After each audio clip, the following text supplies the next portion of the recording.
അല്ലെ? ഹല്ലേലൂയ ആചരിക്കുവാനായിട്ട് കർത്താവ് നമ്മളെ കൊണ്ടുവന്നിരിക്കുന്നു. എല്ലാവർക്കും കർത്താവ് യേശുക്രിസ്തു നാമത്തിലുള്ള എൻ്റെ സ്നേഹവന്ദനം. കർത്താവ് നമ്മെ എല്ലാവരെയും അനുഗ്രഹിക്കട്ടെ. കർത്താവ് നമ്മളോട് പറയുന്ന ഒരു വാഗ്ദത്തം ഉണ്ട്. നിങ്ങൾ എന്നോട് ചോദിക്കുക, ഞാൻ നിങ്ങൾക്ക് എന്താണ് ഭയങ്കര അഗോചരവും പിന്നെ നിങ്ങൾക്ക് അറിയാൻ വയ്യാത്തതുമായ കാര്യങ്ങൾ ഞാൻ അറിയിച്ചു തരും, കാണിച്ചു തരും. ഹല്ലേലൂയ. കർത്താവിന്റെ സന്നിധിയിൽ എപ്പോ വന്നാലും നമുക്ക് അറിയാൻ വയ്യാത്തതും ഭയങ്കരവും. ഹല്ലേലൂയ. നമുക്ക് എന്ന് വെച്ചാൽ ഭയങ്കരവും നമ്മൾ എപ്പോഴാണ് പറയുന്നത്, അതുവരെയുള്ള നമ്മുടെ അണ്ടർസ്റ്റാൻഡിങ്ങിനകത്ത് നമുക്ക് ഉൾക്കൊള്ളാൻ പറ്റാത്ത കാര്യങ്ങളെയാണ് ഭയങ്കരം എന്ന് പറയുന്നത്. അപ്പോൾ ദൈവസന്നിധിയിൽ കടന്നു വരുമ്പോൾ ഞാൻ കുറെ കാലമായിട്ട് വന്നുകൊണ്ടിരിക്കുക, കുറെ കാലമായിട്ട് പഠിച്ചുകൊണ്ടിരിക്കുക, എനിക്ക് കുറെ കാര്യങ്ങളൊക്കെ അറിയാവുന്നുള്ള രീതിയിൽ വന്നാൽ നമുക്ക് വന്നതുപോലെ തന്നെ തിരിച്ചു പോകാൻ പറ്റും. എന്നാൽ ഏത് സമയത്ത് കർത്താവിന്റെ സന്നിധിയിൽ കടന്നു വരുമ്പോഴും എനിക്കറിയാൻ വയ്യാത്തതും ഭയങ്കര അഗോചരവുമായ കാര്യങ്ങൾ കർത്താവ് എനിക്ക് കാണിച്ചു തരും എന്നുള്ളൊരു വിശ്വാസത്തോടു കൂടി വന്ന് നമുക്ക് ദൈവസന്നിധി വരാൻ നല്ല താല്പര്യമായിരിക്കും. നമുക്ക് എപ്പോഴും ഇനി അടുത്ത പ്രാവശ്യം എപ്പോഴാണ് കർത്താവിന്റെ സന്നിധി പോകുന്നത് അല്ലേ എന്നുള്ളൊരു ഭയങ്കര ഒരു ജിജ്ഞാസ കാണും നമ്മുടെ ഹൃദയത്തിൽ. അപ്പൊ കർത്താവിന്റെ വചനം അതുപോലെ വിശ്വസിക്കുന്നതിലാണ് എല്ലാം ഇരിക്കുന്നത്. അപ്പോൾ കർത്താവ് നമ്മളോട് ഇന്ന് നമ്മുടെ ശ്രദ്ധയിൽ കൊണ്ടുവരുന്ന വാക്യം ഇതാണ്: നിങ്ങൾ എൻ്റെ അടുത്ത് വരുമ്പോഴെല്ലാം എന്താണ് ഭയങ്കര അഗോചരവും അറിയാൻ വയ്യാത്തതുമായ കാര്യങ്ങൾ പഠിക്കാനായിട്ട് വേണം വരാൻ. അപ്പൊ നമ്മൾക്ക് ആ ശിശുവിന്റെ മനസ്സ് ദൈവസന്നിധിയിൽ മെയിൻറ്റെയിൻ ചെയ്യാൻ പറ്റും. തിരിഞ്ഞ് ശിശുക്കളെ പോലെ ആയാൽ ദൈവരാജ്യത്തിൽ പ്രവേശിക്കാൻ പറ്റും എന്നാ പറഞ്ഞിരിക്കുന്നതാ. അപ്പോൾ തിരിഞ്ഞ് ശിശുക്കളെ പോലെ വരിക എന്ന് പറഞ്ഞാൽ നമുക്കറിയാൻ വയ്യാത്ത എന്തോ ഭയങ്കര ഒരു സൂപ്പർ ഒരു കാര്യം ദൈവം നമ്മളെ അറിയിക്കാൻ പോകുന്നു അല്ലേ? നമ്മൾ ഈ ആൾക്കാരൊക്കെ ഇത് കാണത്തില്ലേ, എന്താ പറയുക, ഈ സീരിയലൊക്കെ, നമ്മുടെ നാട്ടിലെ സീരിയൽസ് ഇല്ലേ, അതുപോലെ ഇവിടെ എന്താ പറയുന്നത്, വേറെ ഇവിടെ ഷോ എന്നാ പറയുന്നത് അതിന്. എന്ന് വെച്ചാൽ ഇങ്ങനെ ബാക്കിയായിട്ട് ഒരു സ്റ്റോറി അവർ കാണിച്ചിട്ട് ആ സ്റ്റോറിയുടെ ബാക്കി ഇങ്ങനെ ഓരോ ദിവസവും കാണിച്ചുകൊണ്ടിരിക്കും, അല്ലെങ്കിൽ ഒരാഴ്ച കാണിച്ചുകൊണ്ടിരിക്കും. ന്യൂസ് അതുപോലെ തന്നെയാണ്. നമുക്ക് ഇന്നലെ നടന്നതിൻ്റെ ബാക്കി ഇന്നെന്തോ നടന്നതെന്ന് അറിയാൻ ആഗ്രഹമുള്ളതുകൊണ്ട് ന്യൂസ് കാണാൻ ഭയങ്കര താല്പര്യമുള്ളവരുണ്ട്. ചിലർക്ക് ഷോസ് കാണുന്ന ഇഷ്ടം, ചിലർക്ക് സീരിയൽ കാണുന്ന ഇഷ്ടം. എന്ന് വെച്ചാൽ എന്താ, നമുക്ക് അറിയാൻ വയ്യാത്ത ഏതാണ്ടൊക്കെ നമ്മൾ അറിയാൻ പോകും എന്ന് പറയുന്നത് പോലെ നമ്മുടെ ജഡത്തിന് ഒരുപാട് കാര്യങ്ങളിൽ ഇൻട്രസ്റ്റ് ഉണ്ട്. അത് നമ്മളിങ്ങനെ ഫോളോ ചെയ്തുകൊണ്ടിരിക്കും. എന്തൊക്കെയാണ് നടന്നത്, ഫേസ്ബുക്കിൽ കയറും, ഇന്നയാളുടെ ജീവിതത്തിൽ എന്തുവാ നടന്നത്, ആ ആളുടെ ജീവിതത്തിൽ ഇൻസ്റ്റാഗ്രാം, പിന്നെ ബാക്കി എന്തൊക്കെയാണ് സോഷ്യൽ മീഡിയ ഉള്ളതെന്ന് വെച്ചാൽ അതിലൊക്കെ കയറും.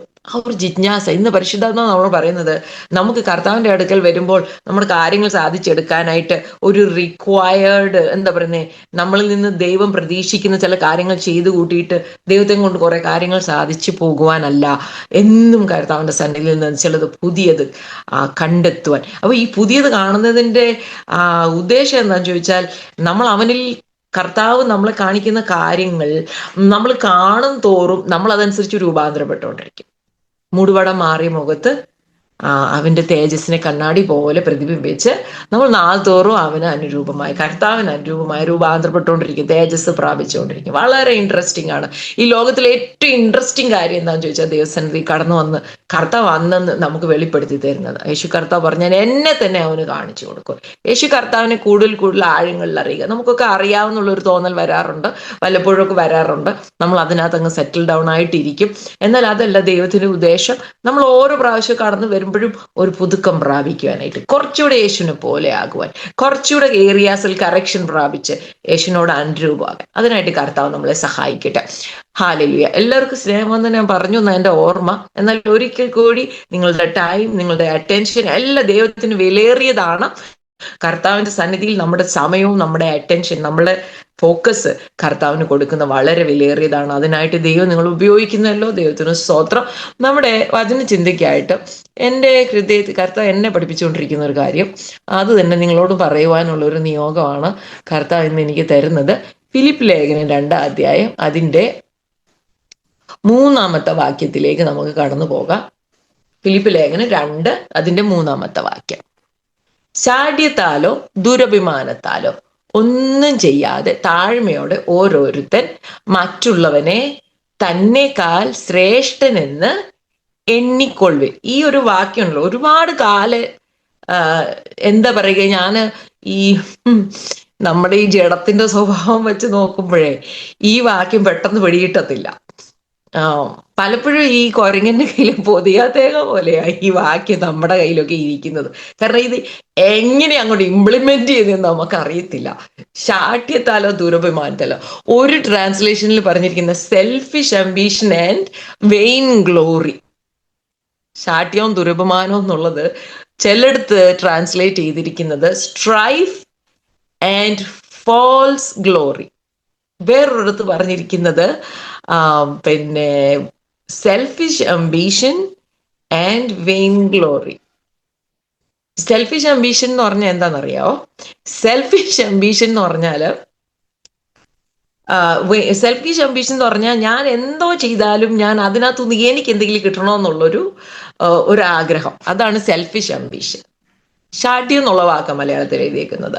ഷാഠ്യം, ഇപ്പം നമ്മൾ എന്തോ ചെയ്താലും നമുക്ക് ഇച്ചിരി സംതിങ് നമുക്ക് അതിനകത്തുനിന്ന് എന്തെങ്കിലും ഒന്ന് കിട്ടണം. വെയിൻ ഗ്ലോറി എന്ന് പറഞ്ഞാൽ ഈ വരുന്ന നന്മ എന്നിൽ നിന്നാണ് വരുന്നത് എന്നുള്ളൊരു ഫീലിംഗ്. ഇതാണ് രണ്ട് ഇഷ്യൂ. ഇത് നമുക്കൊരു രണ്ട് ഉദാഹരണങ്ങള് വചനത്തിൽ നമുക്ക് കർത്താവ് തന്നിട്ടുണ്ട്. നമുക്ക് അതിലേക്കൊന്ന് നോക്കാം. ഒന്ന്, ലൂക്കോസിന്റെ സുവിശേഷത്തിലേക്ക് നമുക്കൊന്ന് കടന്നു പോകാം. ലൂക്കോസിന്റെ സുവിശേഷം 15-ാം അധ്യായത്തിലേക്ക് നമുക്ക് കടന്നു പോകാം. ലൂക്കോസിന്റെ സുവിശേഷം 15-ാം അധ്യായം എന്ന് പറഞ്ഞാല് അതിന്റെ 29 സെക്കൻഡ്. ഓക്കെ, ഈ വായിക്കുന്നില്ല. നമുക്ക് എല്ലാവർക്കും അറിയാം ഈ മുടിയൻ പുത്രൻ എന്ന് നമ്മളൊക്കെ പറയുന്ന, ബൈബിൾ പറയുന്നില്ല, നമ്മളൊക്കെ മുടിയൻ പുത്രൻ എന്ന് വിളിക്കുന്ന ആ ഒരു വ്യക്തിയുടെ ജീവിതത്തോടുള്ള ബന്ധത്തിൽ കർത്താവ് നമുക്ക് പറഞ്ഞു തന്ന ഒരു ഉപമയാണ്.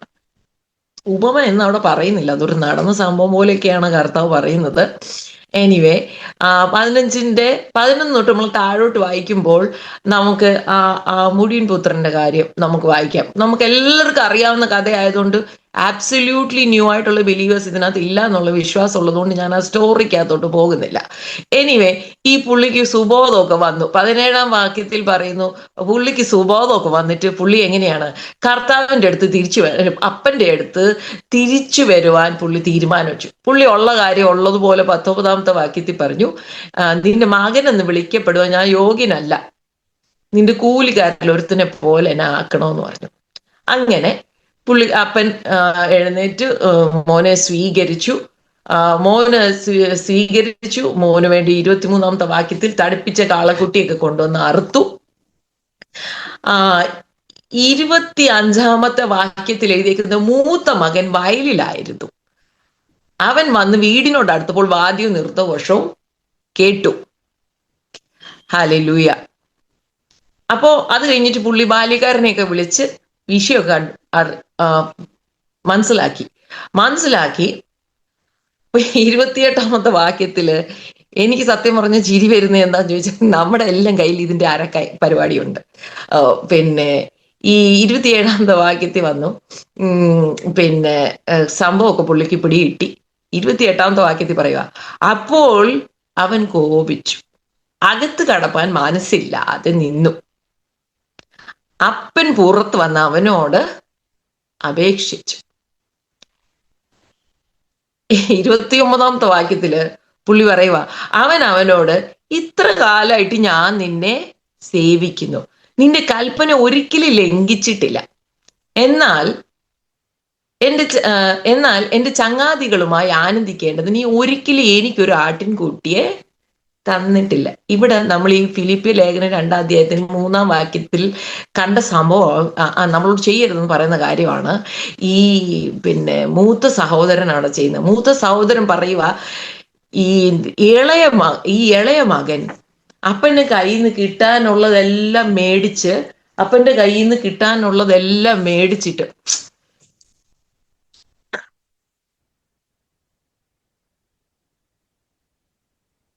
എക്സ്ക്യൂസ് മീ അപ്പന്റെ കയ്യിൽ നിന്ന് കിട്ടാനുള്ളതെല്ലാം മേടിച്ചിട്ട്,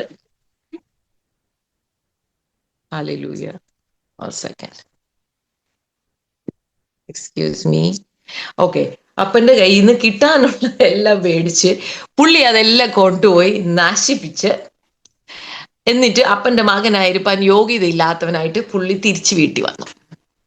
വീട്ടിൽ വന്നപ്പോ അപ്പന് ഭയങ്കര സന്തോഷം. അപ്പൻ എന്ത് ചെയ്തു? അപ്പൻ നല്ല തടിപ്പിച്ച കാളക്കുട്ടിയൊക്കെ അറുത്ത് നല്ല സൂപ്പറായിട്ടൊരു വിരുന്നൊക്കെ ഒരുക്കി ആ മോനാണ് നല്ല വസ്ത്രം കൊടുത്തു, കാലയിലിടാൻ നല്ല ചെരുപ്പ് എല്ലാം അങ്ങോട്ട് കൊടുത്തു. കൊടുത്തു കഴിഞ്ഞപ്പോഴാണ് മൂത്ത മോന് ഭയങ്കര ബുദ്ധിമുട്ട്. മൂത്ത മോൻ പറയുക, ഞാൻ ഇത്രയും കാലം നിന്നെ സേവിച്ചു. Hallelujah. Selfish ambition and vain glory. Vain ഗ്ലോറിയാണത്. ഞാൻ ഇത്രയും കാലവും നിന്നെ സേവിച്ചു. നമ്മുടെയൊക്കെ ഹൃദയത്തിൽ വരുന്ന ഒരു ഭാവമാണത്. പ്രത്യേകിച്ച് കുടുംബ ജീവിതങ്ങൾക്കകത്ത് അത് വരാൻ നല്ല സാധ്യതയുണ്ട്. എന്താണ്? ഒരാൾ ഇച്ചിരി ആത്മീയ കൂടുതലൊക്കെ ഉള്ള ആളായിരിക്കും. ഇച്ചിരി എന്ന് വെച്ചാൽ ആത്മീയം എന്ന് പറയുമ്പോൾ കൊട്ടേഷൻ ഇട്ടേക്കുക. ഒരാൾ ഇച്ചിരി കൂടുതൽ പ്രാർത്ഥിക്കുകയോ കൂടുതൽ ആരാധിക്കുകയോ കൂടുതൽ ഉപസിക്കുകയോ ഒക്കെ ചെയ്യുന്ന ആളായിരിക്കും. അപ്പൊ ആ ആളിന് എന്തുണ്ട്? Vain glory. ഒന്നുകിൽ എൻ്റെ ഭാര്യ എൻ്റെ അത്ര ആത്മീയമൊന്നും ഇല്ലാത്ത ആളാ, അല്ലെങ്കിൽ എൻ്റെ ഭർത്താവ് എൻ്റെ അത്ര ആത്മീയമാണെന്നും ഇല്ലാത്ത ആളാണ്, അല്ലെങ്കിൽ എൻ്റെ അപ്പൻ, എൻ്റെ അമ്മ, എൻ്റെ സഹോദരങ്ങൾ, അല്ലെങ്കിൽ എൻ്റെ മക്കൾ, അല്ലെങ്കിൽ സഭയിലുള്ളവർ, അല്ലെങ്കിൽ എൻ്റെ പാസ്റ്റർ, ഞാൻ പ്രാർത്ഥിക്കുന്നതിൻ്റെ അത്രയൊന്നും പ്രാർത്ഥിക്കത്തില്ല, ഞാൻ വിശുദ്ധിയോട് ജീവിക്കുന്നതിൻ്റെ അത്രയൊന്നും ജീവിക്കുന്നില്ല. ഞാനാണ് എന്ത് ചെയ്യുന്നത്? ഇത്രയും കാലവും ഞാൻ നിന്നെ സേവിച്ചു. അപ്പോ നമ്മൾ ചിന്തിക്കുന്ന എന്താണ്? നമ്മുടെ ഹൃദയത്തിൽ ജഡത്തിലുള്ള ചിന്തയെന്ന് പറഞ്ഞാൽ വെയിൻ ഗ്ലോറി ഓൾറെഡി നമുക്കുണ്ട്. എന്താണ്? ഞാൻ എല്ലാവരെയും കാട്ടി കൂടുതൽ പ്രാർത്ഥിക്കുന്ന ആളാണ്, ആരാധിക്കുന്ന ആളാണ്, വചനധ്യാനമുള്ള ആളാണ്, ഞാൻ ഉപസിക്കുന്ന ആളാണ്, ഞാൻ എല്ലാം സഹിക്കുന്ന ആളാണ്. കുടുംബജീവിതങ്ങൾക്കകത്ത് വരുന്ന ഒരു പ്രശ്നമാണ് അല്ലേ? ഒരാൾക്ക് ഒരു ഇച്ചിരി ജഡത്തിന്റെ സ്വഭാവമൊക്കെ ഉണ്ടെങ്കിൽ മറ്റൊരാളുടെ വിചാരം ഞാൻ ഭയങ്കര രക്തസാക്ഷിയാണെന്നാണ്. ഹല്ലേലൂയ. അപ്പൊ നമ്മൾ എന്താ? നമുക്ക് വെയിൻ ഗ്ലോറി ഒരുപാട് ഉണ്ട്. ആ വെയിൻ ഗ്ലോറി എല്ലാ സ്ഥലത്തും ആകാം. വീടിനകത്താകാം, സഭയ്ക്കകത്താകാം, ജോലി സ്ഥലത്താകാൻ പറ്റും. നമ്മൾ എപ്പോഴും എന്തോ നമ്മളിലുള്ള ദൈവപ്രവൃത്തിയെ നമ്മുടെ മഹത്വമായിട്ട് കാണും. നമുക്കുള്ള വേർപാട്, നമുക്കുള്ള വിശുദ്ധി, നമുക്കുള്ള സമർപ്പണം, നമുക്ക് ദ്രവ്യാഗ്രഹമില്ല, പിന്നെ എന്താണ്, നമുക്ക് മനുഷ്യരാലുള്ള മാനം വേണ്ട. നമ്മൾ വചനം അനുസരിച്ച് എവിടൊക്കെ നമ്മൾ രൂപാന്തരപ്പെട്ടു, അതൊക്കെ വാസ്തവത്തിൽ എന്താണ്? കർത്താവിന്റെ കരത്തിന്റെ പ്രവൃത്തിയാണ്. അതൊക്കെ വാസ്തവത്തിൽ നമ്മൾ അതിന്റെ ഒറിജിൻ തേടി പോകാനാണെങ്കിൽ കർത്താവായ യേശു ക്രിസ്തു, യെശയ്യാ 53 വായിക്കുമ്പോൾ നമുക്കറിയാം കർത്താവായ യേശു ക്രിസ്തു ഏതെല്ലാം വിധത്തിൽ വില കൊടുത്തിട്ടാണ് നമ്മൾ ഇന്ന് രക്ഷിച്ചെടുത്തതെന്ന് നമുക്കറിയാം. പിന്നെ എത്രമാത്രം കർത്താവ് മെനക്കെട്ട് നമ്മുടെ പുറകെ നടന്ന് സാഹചര്യങ്ങൾ ഒരുക്കി, സംഭവങ്ങൾ ഒരുക്കി, വ്യക്തികളെ ഒരുക്കി, നമ്മളിൽ എത്രമാത്രം പ്രവർത്തിച്ചിട്ടാണ് നമ്മൾ രൂപാന്തരം ഉണ്ടാകുന്നതെന്നും നമുക്കറിയാം. പക്ഷെ നമ്മൾ അതൊക്കെ അങ്ങ് മറക്കും. നമ്മൾ എന്ത് ചെയ്യും? നമ്മൾ വെയിൻ ഗ്ലോറി, ദുരഭിമാനം, ഇതിനകത്ത് നമ്മൾ അകപ്പെട്ട് കിടക്കും. എന്നിട്ട് നമ്മളെ കടിമോശക്കാരൻ നമ്മൾ വിചാരിക്കുന്ന ഈ മുടിയൻ പുത്രനെ പോലെയുള്ളവര് കർത്താവിന്റെ സന്നിധിയിൽ കടന്നു വരുമ്പോൾ ചിലപ്പോൾ പെട്ടെന്ന് നമുക്കില്ലാത്ത ഒരു ശുശ്രൂഷ, ഒരു അഭിഷേകം, പെട്ടെന്നൊരു ട്രാൻസ്ഫോർമേഷൻ അവരിൽ വരാൻ സാധ്യതയുണ്ട്. അല്ലെങ്കിൽ അതിനുള്ളൊരു സാധ്യതയില്ല എന്നുള്ള രീതിയിലാണ് നമ്മുടെ പോക്ക്. അതിപ്പോ നമ്മുടെ ജീവിത പങ്കാളിയാണെങ്കിലും അല്ലെങ്കിൽ നമ്മുടെ കൂടെ സഭയിൽ ആരാധിക്കുന്നവരാണെങ്കിലും നമ്മുടെ ചിന്ത എന്താണ്? എനിക്ക് ഇച്ചിരി വെയിൻ ഗ്ലോറി ഒക്കെ ഉണ്ട്, എനിക്ക് ഇച്ചിരി കാര്യങ്ങളൊക്കെ, ഞാനാണെങ്കിൽ ഇത്ര കാലം നിന്നെ സേവിച്ചു, നിന്റെ കൽപ്പന ഒരിക്കലും ലംഘിച്ചിട്ടില്ല, ഞാനാണെങ്കിൽ എൻ്റെ കൂട്ടുകാരുടെ കൂടെ അടിച്ചു പൊളിക്കാൻ പോലും പോയിട്ടില്ല, എല്ലാവരും അവർക്ക് ഇഷ്ടമുള്ള വഴികളിൽ പോയി അവരവർക്ക് ഇഷ്ടമുള്ള കാര്യങ്ങൾ ചെയ്യുമ്പോൾ ഹല്ലേലൂയ, ഞാനാണെങ്കിൽ ഭയങ്കര സമർപ്പണത്തോടെ നിങ്ങൾ കള്ളം പറയുമ്പോൾ ഞാൻ കള്ളം പറയത്തില്ല, നിങ്ങൾ ജോലിയിൽ അവിശ്വസ്തത കാണിക്കുമ്പോൾ ഞാൻ ഭയങ്കര വിശ്വസ്തയാണ്, നിങ്ങൾ ഫോണെ നോക്കി ഇരിക്കുമ്പോൾ ഞാൻ ഇവിടെ ഭയങ്കരമായിട്ട് പ്രാർത്ഥിച്ചുകൊണ്ടിരിക്കുന്ന ആളാണ്, നിങ്ങൾ ഇങ്ങനെ സംസാരിച്ച് സമയം കളയുമ്പോൾ, നിങ്ങൾ കറങ്ങി സമയം കളയുമ്പോൾ, നിങ്ങൾ മുതലുണ്ടാക്കാനായിട്ട് അധ്വാനിക്കുമ്പോൾ, നിങ്ങൾ നിങ്ങളുടെ സ്വന്തം കാര്യം നോക്കി ജീവിക്കുമ്പോൾ ഞാൻ കർത്താവിന് വേണ്ടി ജീവിക്കുന്ന ആളാണെന്നുള്ളൊരു വെയിൻ ഗ്ലോറി നമ്മളിൽ ഉള്ളത് കൊണ്ട് രണ്ട് കാര്യങ്ങളാണ് വരുന്നത്. ഈ ഫിലിപ്പിലെ എണ്ണത്തിൽ പറഞ്ഞിരിക്കുന്ന പോലെ മറ്റുള്ളവർ നമ്മളെ കാട്ടി ശ്രേഷ്ഠ നേടാൻ നമുക്ക് കപ്പാസിറ്റി ഇല്ലാതെ പോകും. രണ്ടാമത്തെ കാര്യം, മറ്റുള്ളവരുടെ നന്മയ്ക്ക് വേണ്ടി വിശ്വസിക്കുവാൻ, കർത്താവിനോടുകൂടി പോരാടുവാനുള്ള പോസിബിലിറ്റി നമ്മളിൽ കുറഞ്ഞു പോകും. അതാണ് ഈ ഒരു വെയിൻ ഗ്ലോറി കൊണ്ടുണ്ടാവുന്ന പ്രശ്നം. ഇതാണ്, നമുക്ക് മറ്റുള്ളവരെ നമ്മളെക്കാട്ടി ശ്രേഷ്ഠ നേടാൻ പറ്റത്തില്ല. അതെല്ലാവർക്കും എനിക്ക് തോന്നുന്നു ഈ പുതിയ നിയമ വെളിപ്പാട് ഒരു ശകലമെങ്കിലും അകത്ത് വീഴ്ചിട്ട് കഴിഞ്ഞാൽ പിന്നെ നെക്സ്റ്റ് സ്റ്റെപ്പ് നമുക്ക് എല്ലാവർക്കും പറ്റുന്ന ഒരു അബദ്ധമാണ്. ബാക്കിയുള്ള കർത്താവിൻ്റെ ശരീരമാകുന്ന സഭയ്ക്ക് ആ പുതിയ നിയമ വെളിപ്പാട്, അതായത് ജസ്റ്റിഫിക്കേഷൻ, ഗ്ലോറിഫിക്കേഷൻ, സാങ്ക്ടിഫിക്കേഷൻ, അത് നീതീകരണം, ശുദ്ധീകരണം, തേജസ്കരണം, അല്ലെങ്കിൽ യേശു ക്രിസ്തു ആണ് എന്നിൽ ജീവിക്കുന്നത്, മഹത്വത്തിന് പ്രത്യാശയെ കർത്താവ് എന്നിൽ ഇരിക്കുന്നു, ഇങ്ങനെയൊക്കെയുള്ള ഭയങ്കര ആ ഗ്ലോറിയസ് ആയിട്ടുള്ള വെളിപ്പാട് കിട്ടിക്കഴിയുമ്പോൾ ഈ വെളിപ്പാടിന്റെ പൂർണ്ണതയില്ലാത്തവരെല്ലാം മോശക്കാരായിട്ട് കാണുവാൻ നമുക്കൊരു ടെൻഡൻസി ഉണ്ടാകും. അന്നേരം എന്താണ്, നമ്മുടെ വാക്കുകളിൽ, നമ്മുടെ പ്രവൃത്തികളിൽ, നമ്മൾ ശുശ്രൂഷിക്കുന്ന രീതിയിലല്ല ഇത് പുറത്തു വരുക. നിങ്ങൾ എന്നെക്കാട്ടി മോശക്കാരാണ്, എനിക്കുള്ളത് നിങ്ങൾക്കില്ല. അതുകൊണ്ടാണ് അനേക കുടുംബങ്ങളിൽ നമ്മൾ വിചാരിക്കുന്നത് എന്താണ്, ഈ കുടുംബങ്ങളിലും സഭകളിലും ഒക്കെ നമുക്ക് ആ ഒരു ധ്വനി വരുന്നുണ്ട്, നമ്മുടെ വർത്തമാനങ്ങളിലും നമ്മുടെ രീതിയിലും അറിയാതെ ഇത് വരുന്നുണ്ട്. വെയിൻ ഗ്ലോറി, ദുരഭിമാനം നമ്മുടെ ജീവിതത്തിൽ കടന്നു വരുന്നു. അതുകൊണ്ടാണ് പലപ്പോഴും നമുക്ക് ഈ മറ്റുള്ളവരുടെ പിണക്കൊക്കെ സഹിക്കേണ്ടി വരുന്നത്. പ്രത്യേകിച്ച് കുടുംബജീവിതത്തിൽ നമ്മൾ നമ്മളെ മറ്റുള്ളവരെക്കാട്ടി ശ്രേഷ്ഠം നമ്മൾ എണ്ണി കഴിയുമ്പോഴുണ്ടല്ലോ, അറിയാതൊരു റിസെന്റ്മെന്റ്, ഒരു ഇഷ്ടക്കേട് നമ്മളോട് മനുഷ്യർക്കുണ്ടാകും. നമ്മൾ ചിന്തിക്കുന്നത് എന്തോ, നമ്മൾ ഭയങ്കര ആത്മീയരായതുകൊണ്ട് മറ്റവർക്ക് ആത്മീയം ഇല്ലാത്തത് കൊണ്ട് നമ്മുടെ ആത്മീയത്തിനെ അറ്റാക്ക് ചെയ്യുവാനോ, അവർ അറ്റാക്ക് ചെയ്യുന്നത് നമ്മുടെ ആത്മീയത്തിനെ അല്ല, നമ്മുടെ ദുരഭിമാനത്തെയാണ് മെജോറിറ്റി ടൈംസ്. പ്രത്യേകിച്ച് വിശ്വാസികളാണ്. ഓഫ് കോഴ്സ് മറ്റ് സംഭവങ്ങളും ഉണ്ടാകാൻ സാധ്യതയുണ്ട്. ആത്മാവ് എപ്പോഴും അല്ല, ജഡം എപ്പോഴും ആത്മാവിന് എതിരാണ്. പക്ഷെ ഇതുമുണ്ട്. നമ്മൾ ആ കാര്യത്തിനെ അങ്ങ് കോംപ്ലിക്കേറ്റ് ആക്കുക. കാരണം എന്താണ്, നമുക്കൊരു വെയിൻ ഗ്ലോറി, ഈ മൂത്ത പുത്രനെ കുറിച്ച് നമുക്ക് വെയിൻ ഗ്ലോറി ഉണ്ട്. അതിനെ ദൈവം ചികിത്സിച്ച് മാറ്റാതെ മാറത്തില്ലെന്ന് എൻ്റെ വിശ്വാസം. അത് നോർമലാ. കാരണം ഒരു മരുന്ന് കഴിക്കുമ്പോൾ നാച്ചുറലായിട്ടും ഒരു സൈഡ് ഇഫക്റ്റ് ഉണ്ടാകുന്നത് പോലെ നമുക്ക് ഈ പുതിയ നിയമത്തിന്റെ വെളിപ്പാടുകൾ, കർത്താവുമായിട്ട് സാധാരണയിൽ കവിഞ്ഞ ഒരു കൂട്ടായ്മ, ആഴമായ കർത്താവുമായിട്ട് സാധാരണയിൽ കവിഞ്ഞ ഒരു സ്നേഹമൊക്കെ ഉണ്ടാകുമ്പോൾ നമ്മളിൽ ബൈ ഡീഫോൾട്ട് ഉണ്ടായി വരുന്ന ഒരു കാര്യമാണ് ഈ വെയിൻ ഗ്ലോറി. കാരണം നമ്മൾ വിചാരിക്കും എന്താണ്, ഇതെല്ലാം നമ്മളിൽ നിന്ന് തന്നെ വരുന്നതാണെന്നൊരു ഫീലിങ്. ഈ മൂത്തപുത്രൻ പറയുകയാണ്, ഇത്രയും കാലവും ഞാൻ നിന്നെ സേവിച്ചു. നമ്മളെല്ലാം പറയുന്ന ഒരു കാര്യം, അറിഞ്ഞോ അറിയാതെയോ, ഡയറക്റ്റ്ലിയോ ഇൻഡയറക്റ്റ്ലിയോ, ഇത്രയും കാലവും ഞാൻ നിന്നെ സേവിച്ചു, ഇത്രയും കാലവും ഞാൻ സഹിച്ചു, ഇത്രയും കാലവും ഞാൻ ക്ഷമിച്ചു എന്നൊക്കെ നമ്മൾ പറയും. എന്നാൽ മറുവശത്ത് നമുക്കൊന്ന് ചിന്തിച്ചു നോക്കാം, നമ്മൾ ഈ സേവിച്ചു എന്ന്, സഹിച്ചു എന്ന്, ക്ഷമിച്ചു എന്നൊക്കെ പറയുന്നത് വാസ്തവത്തിൽ ആരാ ചെയ്തത്? പൗലോസ് പറയുന്നു, ഞാനല്ല, ക്രിസ്തു അത്ര എന്നിൽ ജീവിക്കുന്നത്. ദൈവത്തിന് പ്രസാദകരമായ രീതിയിൽ നമ്മൾ എന്തെങ്കിലും ചെയ്തിട്ടുണ്ടെങ്കിൽ അത് നമ്മളല്ല ചെയ്തത്, നമ്മുടെ ജഡമല്ല ചെയ്തത്, അത് നമ്മളിലുള്ള ക്രിസ്തുവാണ് ചെയ്തത്. നമ്മളിലുള്ള ക്രിസ്തുവിനാലാണ് നമ്മൾ സേവിച്ചത്. നമ്മളിലുള്ള ക്രിസ്തുവിനാലെയാണ് നമുക്ക് കൽപ്പന ലംഘിക്കാതെ പോകാൻ പറ്റിയത്.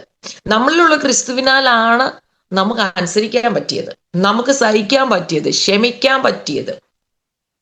യെരമ്യാ പറയുന്ന പോലെ എല്ലാവരും അവരവരുടെ കാര്യം നോക്കി കളിച്ചുകൊണ്ടിരിക്കുമ്പോൾ ഞാൻ ദൈവസന്നിധിയിൽ ഈ വചനം എല്ലാം കൂടെ ഹൃദയത്തിൽ ഏറ്റെടുത്ത് ആദ്യം വായിലും മധുരം, പിന്നെ അത് എസെക്കിയേലിന്റെ പുസ്തകത്തിലാന്ന് തോന്നുന്നു, ആദ്യം അതോ യെരമ്യാവിലായിരുന്നോ, ആദ്യം വായിലും മധുരം, പിന്നെ വയറ്റില് കയ്പ്, അല്ലേ?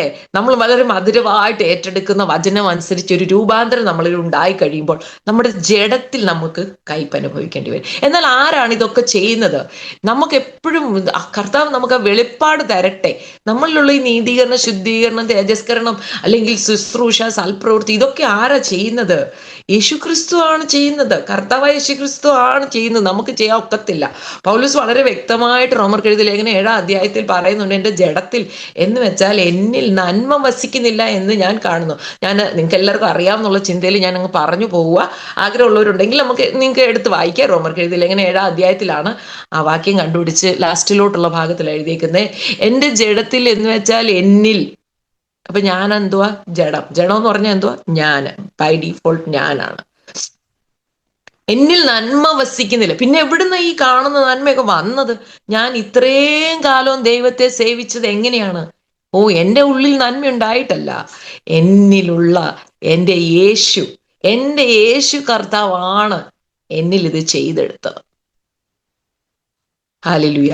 അപ്പോ നമ്മൾ ദൈവത്തെ സേവിച്ചു എന്നുള്ളതിൽ നിന്ന് ഫോക്കസ് മാറി എവിടെ പോണം? ഐ ലേബേർഡ്, ഞാൻ അധ്വാനിച്ചു എന്നുള്ളതിന് മാറി യേശു കർത്താവ് അധ്വാനിച്ചു എന്നുള്ളത് നമ്മൾ വന്നു ചേരണം. യെശയ്യാപ്രവാചക പുസ്തകം 53 അധ്യായം നോക്കുമ്പോൾ അവൻ തന്റെ അധ്വാന ഫലം കണ്ട് തൃപ്തനാകും. 53 അധ്യായത്തിലെ യെശയ്യാ, ഞാൻ ആ വാക്യം എടുത്തു വെച്ചിട്ടില്ല കേട്ടോ, ഇപ്പൊ ഓർമ്മ വരുമ്പോ അങ്ങ് പറയുന്നത്, അതുകൊണ്ട് ആർക്കെങ്കിലും എടുക്കാൻ പറ്റുമെങ്കിൽ എടുക്കണം. യെശയ്യാ 53 പറഞ്ഞിരിക്കുന്നുണ്ട്, അവൻ തന്റെ അധ്വാന ഫലം കണ്ട് തൃപ്തനാ.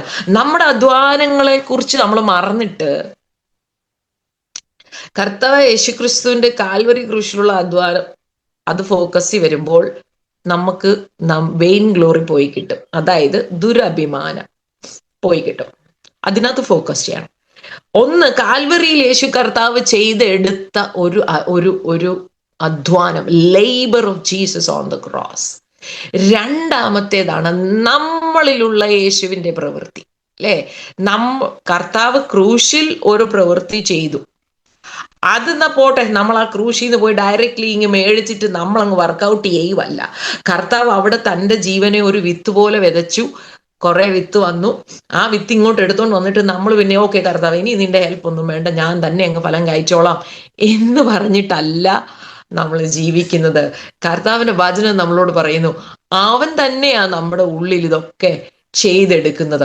നമുക്ക് ആ വാക്യങ്ങളോ 2-3 ഉണ്ട്, അത് നമുക്കൊന്ന് എടുത്ത് വായിക്കാം. 1 കൊരിന്ത്യർ 15:10 നമുക്കൊന്ന് വായിക്കാം. 1 കൊരിന്ത്യർ 15:10. ഒരു സെക്കൻഡ്, ഞാൻ എടുത്ത് വായിക്കാം. 1 കൊരിന്ത്യർ. എങ്കിലും ഞാൻ ആകുന്നത് ദൈവകൃപയിലാകുന്നു, എന്നോടുള്ള അവന്റെ കൃപ വൃദ്ധമായതുമില്ല. അവരെല്ലാരേക്കാളും ഞാൻ അത്യന്തം അധ്വാനിച്ചിരിക്കുന്നു, എന്നാൽ ഞാനല്ല, എന്നോട് കൂടിയുള്ള ദൈവകൃപയത്രേ. ആമേൻ, ഹല്ലേലൂയ. പൗലോസ് പറയുക, ദൈവം എനിക്ക് തന്ന കൃപയൊന്നും ഞാൻ എന്ത് ചെയ്തില്ല, വ്യർത്ഥമാക്കി കളഞ്ഞില്ല, അല്ലേ? സ്തോത്രം. ഞാൻ എല്ലാവരെയും കാട്ടി കൂടുതൽ, നമുക്ക് എല്ലാവർക്കും, എൻ്റെ വിശ്വാസം നമുക്ക് എല്ലാവർക്കും ആഗ്രഹമുണ്ട്, എല്ലാവരെയും കാട്ടി കൂടുതൽ എന്ത് ചെയ്യണം, അധ്വാനിക്കണം, അല്ലേ? എനിക്ക് ഭയങ്കര ആഗ്രഹം കേട്ടോ, എനിക്ക് ഭയങ്കര ആഗ്രഹമാണ്. ഈ ഓരോരോ പാസ്റ്റർമാരൊക്കെ പറയത്തില്ലേ, അവർ 8 മണിക്കൂർ പ്രാർത്ഥിച്ചു, 16 മണിക്കൂർ ആത്മാവിൽ പ്രാർത്ഥിച്ചു, പിന്നെ മണിക്കൂറുകളോളം പ്രാർത്ഥിച്ചു എന്നൊക്കെ കേൾക്കുമ്പോൾ എനിക്കും ആഗ്രഹം അങ്ങനെയൊക്കെ ഒന്ന് ചെയ്യണം. അപ്പോ നമുക്ക് എല്ലാവർക്കും ആഗ്രഹമുണ്ട് സാധാരണയിൽ കവിഞ്ഞ് കർത്താവിന് വേണ്ടി അധ്വാനിക്കണം, സാധാരണയിൽ കവിഞ്ഞ് യേശുവിനെ പോലെ ആകണം, സാധാരണയിൽ അല്ലേ സ്പെഷ്യൽ ആവാൻ, ഗ്രേറ്റ് ആവാനുള്ള ആഗ്രഹം നമ്മുടെ ഹ്യൂമൻ മൈൻഡിനകത്ത് ഓൾറെഡി ഉണ്ട്. അപ്പൊ നമ്മൾ സാധാരണയിൽ കവിഞ്ഞ് നമ്മൾ അധ്വാനിക്കണമെന്ന് ആഗ്രഹമുണ്ട്. ഒരു പക്ഷേ നമ്മുടെ ചുറ്റിനും കാണുന്നവരെക്കാട്ടി കൂടുതൽ നമ്മൾ അധ്വാനിക്കുന്നവരായിരിക്കാം. പക്ഷെ പൗലോസ് പറയാ, ഞാനല്ല, എന്നോട് കൂടെയുള്ള ദൈവകൃപ അത്രേ. ഇനിയും നമുക്ക് ഫിലിപ്പ് ലേഖനം 2:13 ഒന്ന് വായിക്കാം.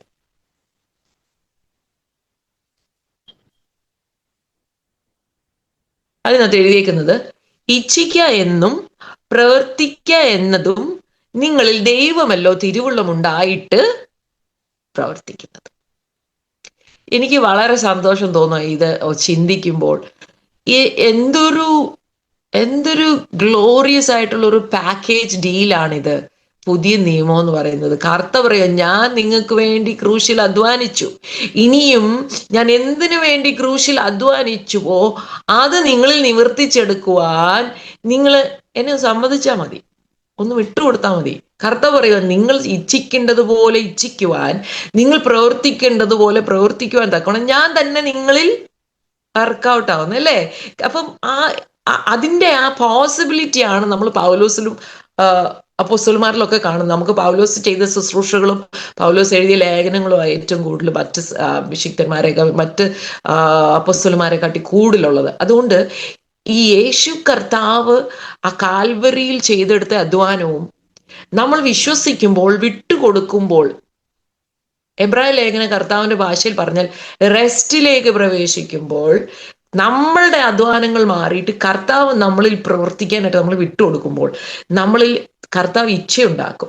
യേശുവിനെ പോലെ ആകാനുള്ള ഇച്ഛ, യേശുവിനെ പോലെ പ്രാർത്ഥിക്കാൻ, കർത്താവ് യേശുക്രിസ്തുവിനെ കുറിച്ച് പോലെ പ്രാർത്ഥിക്കുവാൻ, കർത്താവ് യേശുക്രിസ്തുവിനെ കൊണ്ട് അനുസരിക്കാൻ, കർത്താവ് പിതാവിന്റെ പ്രവൃത്തികളെ തികച്ചതുപോലെ തികയ്ക്കാനുള്ള ആഗ്രഹമൊക്കെ ആരാ നമ്മുടെ ഹൃദയത്തിൽ തരുന്നത്? അത് കർത്താവ് തന്നെ നമ്മളിൽ പ്രവർത്തിച്ചിട്ടാണ് ഇത് നടക്കുന്നത്. എന്നിട്ട് നമ്മൾ ആ ഇച്ഛ ഇങ്ങോട്ട് വന്നിട്ട് ചില സമയത്ത് നമുക്ക് ആഗ്രഹം വരും, പക്ഷെ നമുക്ക് ചെയ്യാൻ പറ്റത്തില്ല. കാരണം എന്താണ്? ഈ ആഗ്രഹം വരാനും മാത്രമേ കർത്താവ് നമ്മൾ പ്രവർത്തിക്കാൻ നമ്മൾ സമ്മതിച്ചുള്ളൂ. നമ്മളത് കർത്താവ് അതിനെ പ്രവൃത്തിയാക്കി കൊടുക്കും. നമ്മൾ ആഗ്രഹം വന്നപ്പോഴേ, നമ്മൾക്ക് വാഗ്ദത്തം കിട്ടിയപ്പോഴേ നമ്മൾ അതും കൊണ്ട് വലിയ മേൽ ഒറ്റ പോക്കങ്ങ് പോയി. അതുകൊണ്ട് എന്തോ വാഗ്ദത്തം മാത്രമേ കയ്യിലുള്ളൂ.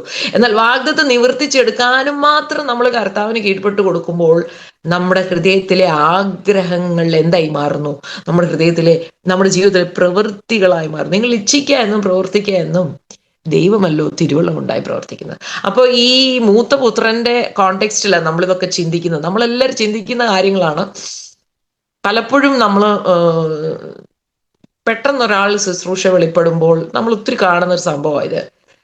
അന്നേരം അല്ലെങ്കിൽ വേറൊരാള് പെട്ടെന്ന് കർത്താവിലേക്ക് ഒത്തിരി അടുക്കുന്നൊക്കെ കാണുമ്പോൾ നമ്മൾ പറയും, അല്ലെങ്കിൽ മറ്റുള്ളവർ പറയും, ഓ ഈ പുള്ളി എനിക്ക് അറിയാം, ഇവൻ പണ്ട് എന്തോ ചെയ്തതാ, അപ്പന്റെ മുതൽ മേടിച്ചോണ്ട് എന്തോ ഇത് ഒറ്റ പോക്കങ്ങ് പോയി, കിട്ടിയത് മുഴുവൻ മുടിപ്പിച്ച് കളഞ്ഞേച്ച് ഇപ്പം പിന്നെ വന്ന ഉടനെ ഇവനിപ്പം ഞാൻ എന്നെക്കാട്ടി കൂടുതൽ ശുശ്രൂഷ ചെയ്യാൻ പോവാന്ന അവന്റെ വിചാരം അല്ലേ.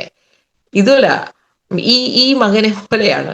നമ്മൾ ഇത്രയും കാലം അധ്വാനിച്ച് ഇത്രയും കാലം ലംഘിച്ചില്ല, എന്നിട്ട് ഇപ്പൊ ഇങ്ങോട്ട് വരുന്ന ആൾക്ക് അത് നമ്മുടെ ശുശ്രൂഷയെ ഒരുപാട് ബാധിക്കുന്ന ഒരു ആറ്റിറ്റ്യൂഡ്. കാരണം എന്താണ്?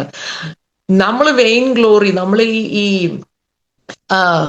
ദുരഭിമാനത്തിനകത്ത് സ്റ്റക്കായതുകൊണ്ട് മറ്റൊരു വ്യക്തി നമ്മൾ കഷ്ടപ്പെട്ടതിന് അത്രയും കഷ്ടപ്പെട്ടിട്ടില്ല, നമ്മൾ അധ്വാനിച്ചതിൻ്റെ അത്രയും അധ്വാനിച്ചിട്ടില്ല, ഒന്നും ചെയ്യാതെ നമ്മൾ നിൽക്കുന്ന ലെവലിലോട്ടോ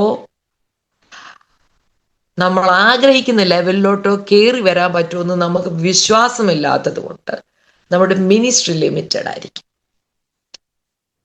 ഇപ്പൊ ഒരുപാട് ഭാര്യമാരുണ്ട്, ഭർത്താക്കന്മാർ രൂപാന്തരപ്പെടാൻ പ്രാർത്ഥിക്കും. ഒത്തിരി ഭർത്താക്കന്മാരുണ്ട്, ഭാര്യ രൂപാന്തരപ്പെടാൻ പ്രാർത്ഥിക്കും. പക്ഷെ ഈ ആറ്റിറ്റ്യൂഡ് നമ്മുടെ വിശ്വാസത്തെ ലിമിറ്റ് ചെയ്യും. കാരണം ഇപ്പം വിവാഹം കഴിഞ്ഞ് 15 വർഷമായി കാണും, അല്ലെ 10 വർഷമായി കാണും. 10 വർഷം ഇയാളെ കൊണ്ട് അല്ലെങ്കിൽ ഇവളെയും കൊണ്ട് ഈ പുള്ളി ജഡത്തിന്റെ ഫലം കായ്ച്ച്, ഇവള് ജനത്തിന്റെ ഫലം കായ്ച്ച്, ഞാനാണെങ്കിൽ പ്രാർത്ഥിച്ച് ഉപസിച്ച് വചനം പറഞ്ഞ് സഹിച്ച് യേശുവിനെ പോലെ ആയി കഷ്ടപ്പെട്ട് 10 വർഷം കഴിഞ്ഞപ്പോൾ ഒറ്റയടിക്ക് ഈ പുള്ളിക്ക് എൻ്റെ ലെവലിൽ വേറെ ഒക്കത്തില്ലെന്ന് നമുക്ക് ഫീലിംഗ് ഉള്ളത് കൊണ്ട് നമ്മൾ ആ വിശ്വാസത്തോടെ പ്രാർത്ഥിക്കത്തില്ല. അതുകൊണ്ട് എന്തുവാ, ദൈവം നമ്മൾ ഈ ദുരഭിമാനത്തിനകത്തും ശാഠ്യത്തിനകത്തും സെൽഫിഷ് അംബീഷനകത്തും ഇരിക്കുന്നത് കൊണ്ട് ഇവരുടെ വിടലും മുടങ്ങുക. കുടുംബത്തിനകത്ത് മുടങ്ങും, സഭയ്ക്കകത്ത് മുടങ്ങും. കാരണം നമ്മൾ മിനിസ്ട്രി ചെയ്യുന്നുണ്ടെങ്കിലും നമ്മൾ ഈ മൂത്ത പുത്രന്റെ മൈൻഡ് സെറ്റിലാണ് നിന്ന് മിനിസ്ട്രി ചെയ്യുന്നത്. ഈ അപ്പൻ ഇത്രയും നല്ലവനാണ് നമുക്ക് ചിന്തിക്കാൻ പറ്റത്തില്ല. അതുപോലെ തന്നെ മത്തായി സുവിശേഷം 20-ാം അധ്യായത്തിൽ നമ്മൾ കർത്താവ് മറ്റൊരു ഉപമ പറയുന്നുണ്ട്. പിന്നെ ഈ പണിക്കാരെ എല്ലാം കൂടെ പിന്നെ വൈൻയാർഡിനകത്ത്, മുന്തിരിത്തോട്ടത്തിനകത്ത് കൊണ്ടുവന്നു. ഒരാൾ രാവിലെ തൊട്ട് വൈകിട്ട് വരെ, കുറച്ച് പേര് രാവിലെ തൊട്ട് വൈകിട്ട് വരെ കഷ്ടപ്പെട്ടു. ചിലർ എന്ത് ചെയ്തു? ചിലർ 9-ാം മണി നേരത്തും, പിന്നെ എന്തോ ലാസ്റ്റ് 6-ാം മണി 9-ാം മണി നേരം. അപ്പം കൂലി കൊടുത്തപ്പോൾ ആദ്യം തൊട്ട് അധ്വാനിച്ചവർക്കും ലാസ്റ്റിൽ അധ്വാനിച്ചവർക്കും സെയിം കൂലി കൊടുത്തു. അന്നേരം ഈ 20-12 ഒന്നും എടുത്തേ, മത്തായി 20-12.